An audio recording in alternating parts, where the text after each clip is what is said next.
Hello, BookTube, and welcome back to the Mayberry Book Club. This is a two-person book club that Matthew at Mayberry Book Club and I are doing to sort of bring his channel title to life. We're reading books together, and it's lots and lots of fun. And we've spanned all over the spectrum with what we've been reading so far. Sometimes it's things that we both know. Sometimes it's things that he's reading for the first time. And this time around, we are picking Homer's Odyssey because Matthew has very gamely decided to coincide our reading with a rereading that I myself do. Every year I reread Homer's Iliad and Odyssey in the summer. And I would have done that anyway, but I was perfectly happy to pick a different book for the Mayberry Book Club. But nope, he's perfectly fine going back to the Odyssey. He's read it a few times, and so have I. And we have chosen for this time around the Fagles translation. He showed it to you in the white hardcover edition that Viking, I think, put out. And this is the Penguin Classic Deluxe edition with the French flaps and the deckled edges, just delightful. And this has a long introduction by the classicist Bernard Knox that really is indispensable if you're coming to Homer for the first time. Because unlike so many other introductions to this work in English language translation, Knox gives you the whole of what you need to know in order to go into the book. That's why the introduction is so long. One of the things that you notice if you put the Penguin Classic Deluxe edition of the Iliad and the Odyssey next to each other is that the Odyssey is much shorter than the Iliad. And the Aeneid even shorter than that. And that accounts for why, it's a little odd thing to say, it's an odd word to use with a 3,000-word epic, but that accounts for why this has always been so much more popular than the Iliad. One of the reasons is that it's not as much of an undertaking, it's shorter. And the second of those reasons is that it is widely characterized as a more concentrated narrative, something closer to the fiction that every modern reader grew up reading, where there are main characters, there are incidents that happen to them, there's an arc, and then there's a resolution. You don't get anything like that in the Iliad, and you're not supposed to. But you can definitely coerce this book into giving you that. Because this is a story at heart of the voyage from Troy after the Trojan War is over, the voyage home from Troy of the wily strategist Ulysses. I told myself I wouldn't do that. Okay. Concentrate. I read these books, I learned these books with the Roman names of all the characters, not the Greek names. So there may be lapses, but I'm going to try to make the mental shift to it's Odysseus, who is the main character here, and who wants to return to Ithaca, his kingdom of Ithaca, where he has left his wife, Penelope, behind, and his infant boy, Telemachus.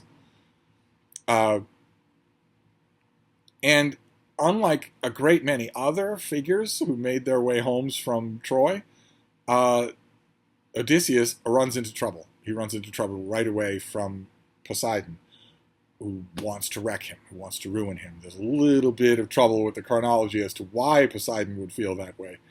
If you're up on your Odyssey trivia, you might know what I'm talking about, but it doesn't matter. The gods are so capricious, they are so unpredictable that it doesn't matter the specific timing or chronology of why the sea god is mad at ancient mythology's foremost mariner. One way or another, it's deadly because Poseidon knows when you're sailing on his ocean and he can destroy you. He can destroy your vessel, which is why we find Odysseus stranded on an island when this epic begins. He is stranded on the island of the sea nymph Calypso. Has been there for quite some time. He's been there for years.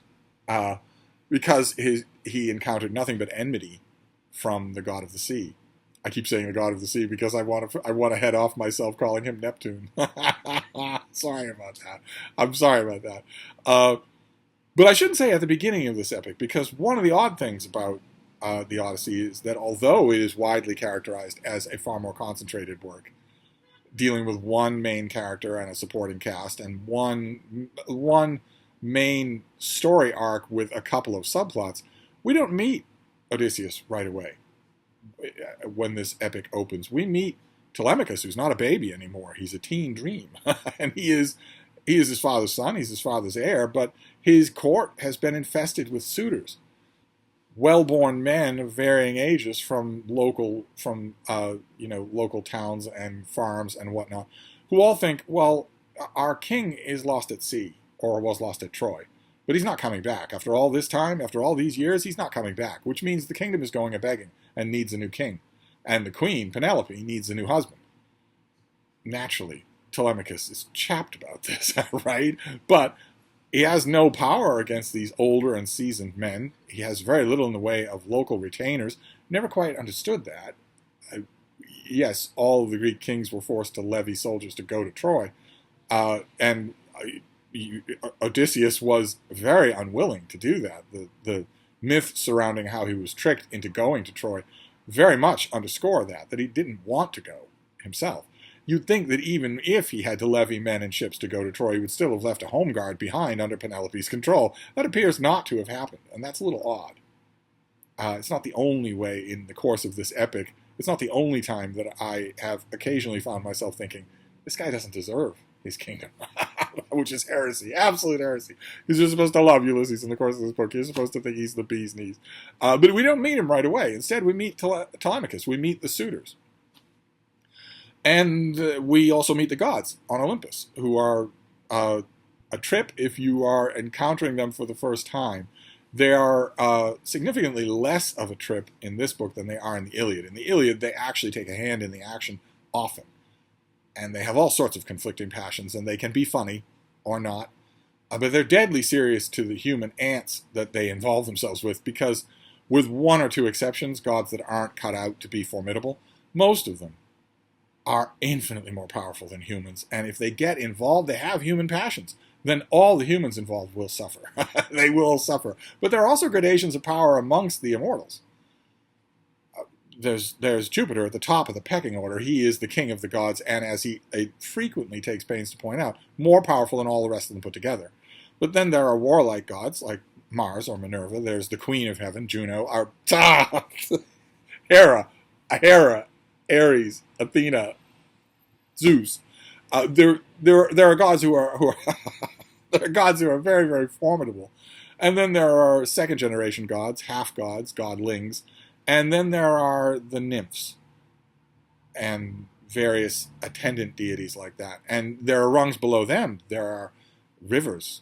There are dryads. There are little sprites in the copses on the flanks of Greek mountains that don't have much power at all outside their own locality. Nymphs can be a little more powerful than that. We'll also see there's also a rung of power among humans. There are sorceresses and sorcerers.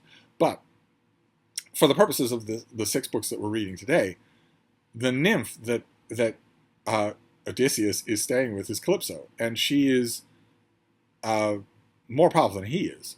Obviously, she's still an immortal. But she is low down on the pecking order when it comes to Mount Olympus. And as the epic opens, Zeus has decided that he's been prevailed upon to decide that Odysseus has spent too much time. He needs to go home. He's loitered too long on this island, crying into the sea. So he tells Mercury, his messenger, to go to Calypso's island, flash over to Calypso's island, and instruct her that the gods have decreed that she must let this mortal man go. And Mercury does. He flashes right over to the island, and she makes all the obsequious noises that she needs to. She pleases him. She's so happy to see you. I don't see you enough. She gives him a wonderful chair, choice delicacies. Of course, Ulysses is not there. He's off at the promontory of the ocean, staring at the horizon that he thinks he'll never go. Calypso won't let him leave. He doesn't have the means to leave anyway. He doesn't have a crew or a vessel. All he can do is pine for the one woman he loves, his wife, Penelope. And Calypso is perfectly happy to have an esteemed guest from Olympus until she hears Mercury's news, where he conveys Jupiter's message, which is, let him go. Let this mortal man go. Use your power to safeguard him. Don't just cast him out onto the ocean. We don't want him dead, but you can't keep him anymore. And she's furious, absolutely furious, outraged, and rails at Mercury, the messenger of the gods, for a while. And it will remind you, if you went through our Iliad read-along, it will remind you of a great moment in the Iliad where another messenger, another one of Jupiter's messengers, goes to the Trojan battlefield with Jupiter's message to his brother Neptune, saying, quit the field. I don't want you fighting with these mortals anymore. That's my command. And the same thing happens in both cases. In that case, in the Iliad, the messenger Neptune turns on the messenger and rails, says, I'm no less a god than my brother. He doesn't get to order me around. And the messenger very politely reminds him, are you absolutely sure you want me to put it that way? I'm just the messenger. Don't shoot the messenger. But you and I both know, that's the inference is, the implication is, you and I both know what's going to happen if I tell your brother what you just told me. So maybe you want to change your words and your actions. Of course, it works. It's the tact that goes along with messengers and couriers of all kinds. There have been books written on the subject, and the same thing is true here. Only not quite the same, because the messenger in the Iliad is a fairly low-ranking immortal herself, whereas Mercury is not. He is in the pantheon. He's not a firstborn god, but he's not minor in any way. He's had huge adventures of his own out in the void beyond human knowledge. So he doesn't bother trying to imply a threat to Calypso. He just tells her, I'm hearing what you're saying, but nevertheless, do it. And I don't even need to tell you the consequences. You'll do it. You'll obey. No one disobeys. So she does. She, at the end, as the 6 books that we're reading today are ending, she sets him loose. Some of you may even know this bit of a story from, there was, in the 80s and 90s, there was a pop singer named Suzanne Vega. My Name is Luca. A lot of you will know that song if you know anything by her. And on one of her albums, she did a song called Calypso. I'm sure that there's a clip on YouTube. I'm sure that there is. And it is remarkably accurate to the whole of the scene in this, that is, this, in my opinion, the standout scene of the beginning of this epic. It's remarkably accurate, not only in what happens, but in how it happens. Because Calypso starts to tell herself that it's her decision. She's exactly that kind of character. And in the Suzanne Vega song, she repeats over and over again, I let him go. Instead, with barely a nod in the direction of, I was ordered to let him go. It's quite a lovely song. It wasn't as much of an emphasis in another literary masterpiece that we could talk about here, which is Steve Donoghue's Ulysses, not to be confused with James Joyce's Ulysses. I wrote a novel of the Trojan War called Troy War that I had a blast writing, absolute blast. Circulated to some friends of mine. It was like nothing that I've ever written, and it really felt like I was just stepping out of the way of something that had been boiling up in me for a long time. I think that's why it doesn't read like anything else I've ever written. And when it was over, I thought it was over, and then I realized it wasn't, because I had that same feeling again, and so I stood aside and wrote Steve Donoghue's Ulysses, a novel of the whole of this, only not wrapped around flashbacks and different time periods like so much of this is, but rather just straightforward. And I'd grown incredibly sick over the decades of always hearing James Joyce's Ulysses, James Joyce's Ulysses, James Joyce's Ulysses. So the name of that second book, and what became a trilogy, the name of that second book is Steve Donoghue's Ulysses. It's not just Ulysses, it's Steve Donoghue's Ulysses. And in my version of this opening, I was concentrating far more on Telemachus, who goes looking for news of his father, and he goes naturally to other surviving veterans of the Trojan War, Menelaus and Paris. I mean, Menelaus and not Paris, but Helen. He finds them as an older married couple. He goes to sandy Pylos and meets Nestor, who was the oldest person at Troy and is still going strong and has plenty to tell, not only about himself and not only about as much as he knows about Ulysses, but also about all the other Greek commanders and how they made it home, including the story of Agamemnon, who makes it home only to be butchered like livestock by his wife Clytemnestra, despite the fact that he's been warned about that very thing. He just doesn't believe that it's true. A raucous homecoming, but not nearly as protracted or tragic as Ulysses' own, because he doesn't get home forever and ever. He's just delayed. His longing is palpable. But Telemachus meets all of these people, and he also meets a son of old Nestor, Pisistratus, and that not only was my concentration in Steve Donoghue's Ulysses, but it also formed the germ of the concluding volume in my trilogy, the Telemachian, which is all about teen dream Telemachus growing up to a man, and that leans heavily on a lot of post-Homeric literary writings, post-Homeric mythological writings, and that, as well as a certain poem by Lord Tennyson. But it was a lot of fun. All three of those books were a lot of fun to write. But The thing that I want to mention here, the one that I want to stress, is how good the Fagles translation is. Matthew, in his video on the first 6 books that we're reading, also mentions this. And I want to stress it too, because he gets better with every reading. I want to read you just a bit of his description of Calypso's island, of this paradise. That 9 out of 10 men, if they were stranded there, even if they thought they were happily married, they'd be happy to stay, making love to an immortal goddess every night, every morning. A great fire blazed on the hearth, and the smell of cedar cleanly split, and sweetwood burning bright, wafted a cloud of fragrance down the island. Deep inside she sang, the goddess Calypso, lifting her breathtaking voice as she glided back and forth before her loom.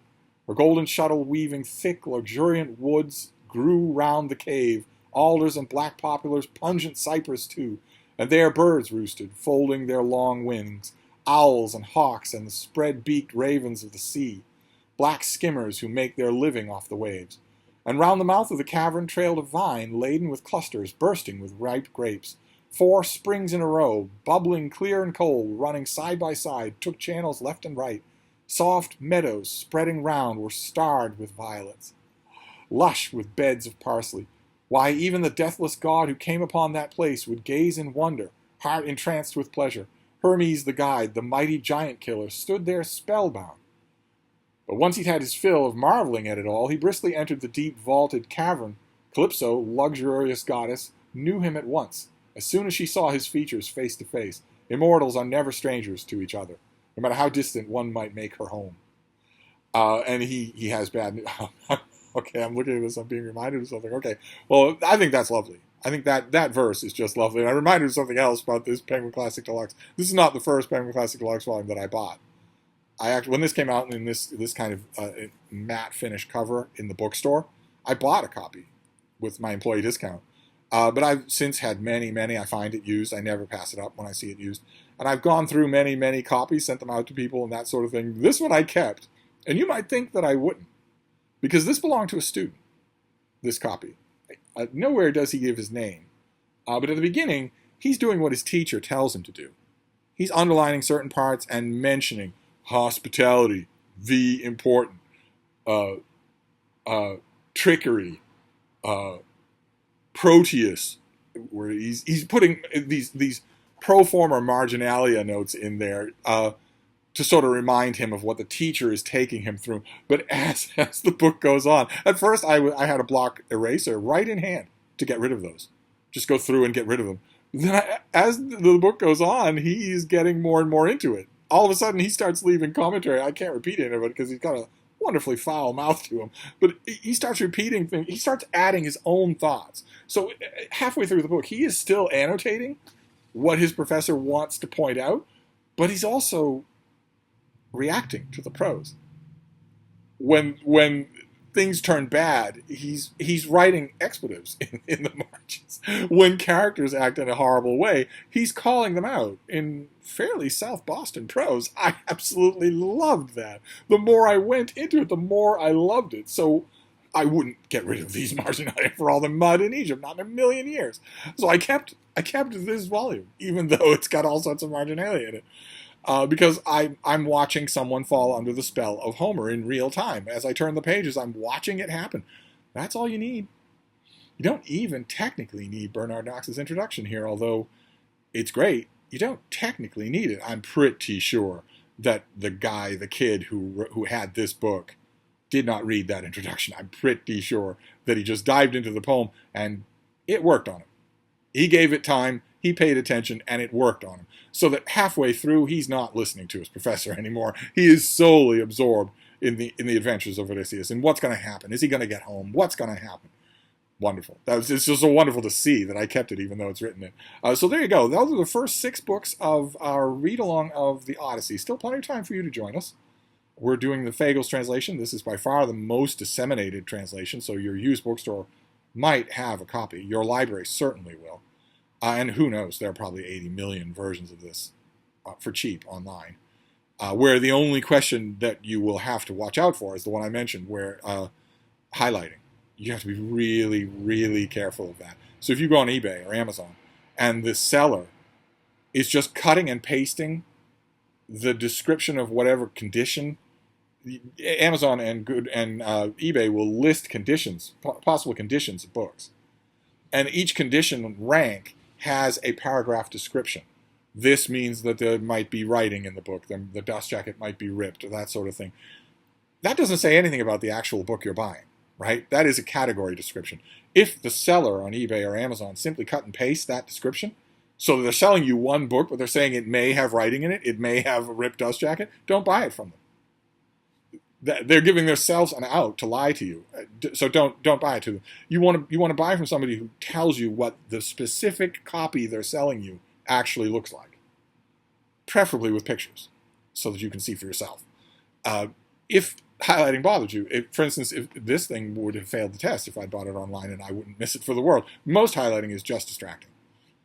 But anyway, you feel free to join us. I'm going to try and get my next Odyssey video up on time instead of a day late. But one way or another, that's what we're reading for the Mayberry Book Club for August. We're reading the Odyssey.